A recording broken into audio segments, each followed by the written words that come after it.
Next, we have soil resources. So, soil resources, soil basically is formed by the interaction of the parent material or the bedrock, climate, time, plants and animals, and topography. And it consists of minerals, organic matter, water, and air. And it also supports the growth of plants. So that is soil. So one of the characteristic features of soil is texture, and it refers to the proportions of particles with different sizes. Texture is an important factor or an important aspect of soil because it influences the soil's ability to retain and transmit water and air. So water and air are important elements essential to plant growth. So the image that you can see on the slide is the different types of soil. So the basic types of soil include clay, silt, and sand. And using the soil texture diagram developed by the United States Department of Agriculture, the description of soil may be based on the proportions of clay, salt, and sand. For example, please look at the picture. Sandy clay is composed of 10% silt, 40% clay, and 50% sand. Please refer to the diagram and describe on your own the composition of loam. So, do you notice that the area occupied by loam falls within 50% sand, 50% clay, and 50% silt? So, in loam, no single particle size predominates another. Okay, next we have the soil profile. So the process of soil formation happens from the surface downward. As such, soil zones or layers known as soil horizon are formed as time passes. So the arrangement of these horizon is known as soil profile. The extent and development of soil profile vary depending on different environments. So the picture you can see here are the different horizons of the soil. So first off, we have the O horizon. So the O horizon consists largely of organic matter at various stages of decomposition. The partly decomposed organic matter is called humus. It also includes bacteria, algae, and insects. Next, we have the A horizon. So it consists of minerals and humus, and horizon A together with horizon O makes up the topsoil. Next, we have the E horizon, which is a light-colored layer that contains little organic material. It is the zone of eluviation and leaching. So, eluviation is the washing of the fine components, while leaching is the depletion of soluble materials. Next, we have the B horizon, which is the zone of accumulation. This B horizon is also called subsoil.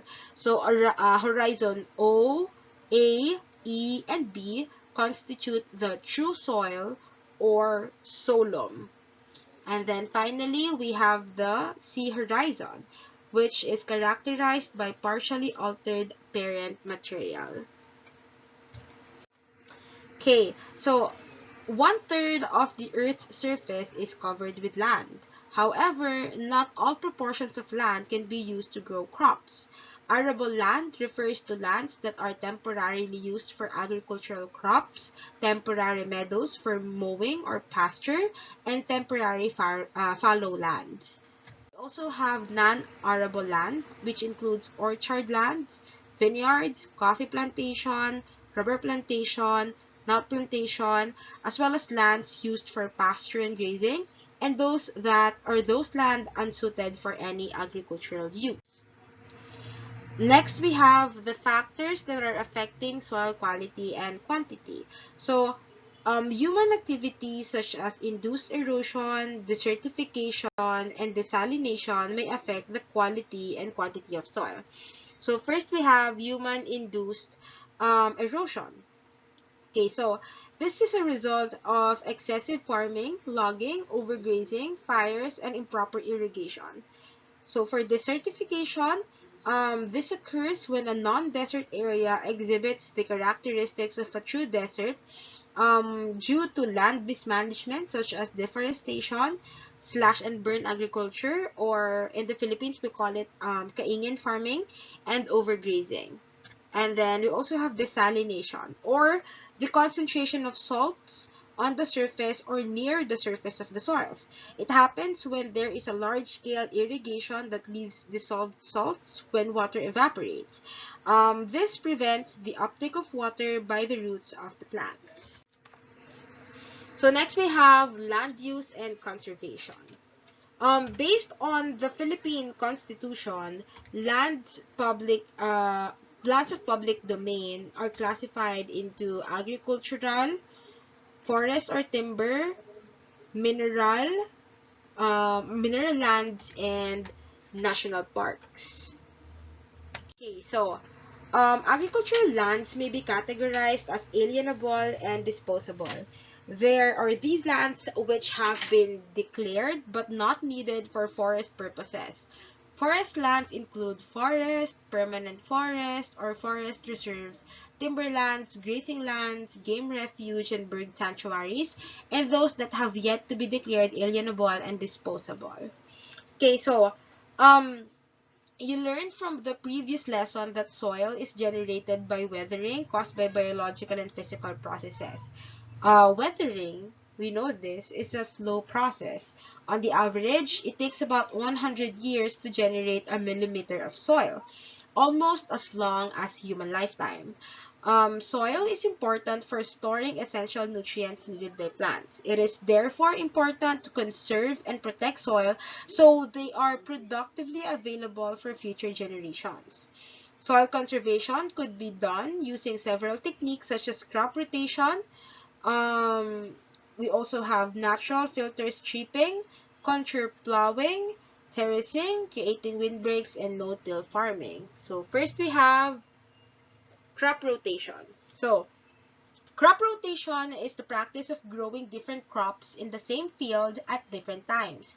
For example, grain may be planted on the first year, followed by legumes, then another crop, then back to grain. This practice adds residues to the soil that also help bind soil particles together.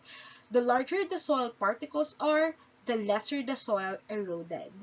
Crop rotation does not only help control soil erosion, it also prevents the loss of mineral in the soil. When the same crop is planted year after year, the soil loses the same kind of mineral rapidly. But if a different crop is planted, the mineral may be slowly replenished. Another benefit of crop rotation is soil moisture management. Crops with deep roots use water source deeper in the soil than crops with shallow roots. Next, we have the natural vegetative filter strips, or NVS. So NVS are narrow strips of naturally growing grasses and herbs, and they are intentionally left unplowed along the contours of sloping farms to prevent soil erosion during heavy rains. Um, in addition, they are also easy to maintain and cheap, that even local grasses are good substitutes. Today, NVS are implemented in agricultural lands in northern Mindanao and Visayas. Next, we have contour plowing. So contour plowing is the cultivation of lands into furrows that run perpendicular to the slopes of a hill at a fixed level. This contouring method shows or slows down the runoff of soil and water from the land.